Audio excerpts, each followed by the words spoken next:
రాష్ట్రాల్లో కోవిడ్ కేసులు పెరుగుతున్న నేపథ్యంలో కేంద్రం జారీ చేసిన సూచనల మేరకు వైద్య శాఖ అప్రమత్తంగా అన్ని రకాల సంసిద్ధంగా ఉండాలని వైద్యారోగ్య శాఖ మంత్రి దామోదర్ రాజనరసింహ అధికారులను ఆదేశించారు. కేరళలో ఈ నెల 8న కోవిడ్ JN.1 వేరియంట్ వెలుగులోకి వచ్చిన నేపథ్యంలో శబరిమలకు వెళ్లే అయ్యప్ప భక్తులు తగు జాగ్రత్తలు తీసుకోవాలని సూచించారు.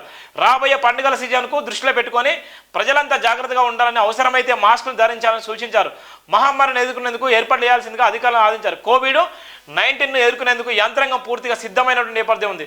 పెరుగుతున్నటువంటి కరోనా కేసులు, గతంలో కరోనా కేసులు 2020, 2021, 2022లో ఎంత భయంకరంగా కరోనా ఉంది, ఎంత చాలామంది రోడ్ల మీద పడ్డటువంటి నేపథ్యం ఉంది, చాలామంది ప్రాణాలు కూడా పోయినటువంటి పరిస్థితి ఉంది.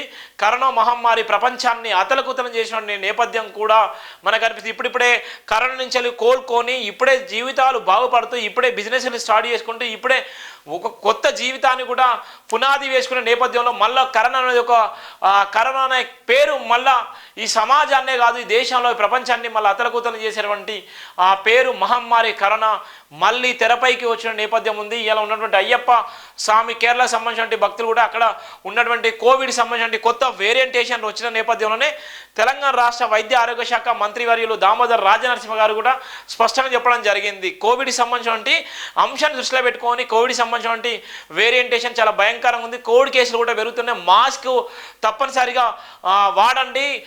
వచ్చే పండుగలకు కూడా ఎలాంటి అభ్యంతరంగా ఉండొద్దు, ఎలాంటి ఇబ్బందులు కలగొద్దు అనేటువంటి సూచనలు కూడా చేసినటువంటి నేపథ్యం కూడా ఉంది. పెరుగుతున్నటువంటి కరోనా కేసులకు సంబంధించి ప్రధాన వార్తలో ఉన్నటువంటి జైబిందిన బతుకుల ప్రధాన వార్తలకు సంబంధించి అంశాన్ని మనం చూసుకున్నట్టయితే ఉన్నటువంటి కేసులు కూడా చాలా భయంకరంగా ఉన్నటువంటి వార్తలు కూడా మనం చూస్తున్నాం.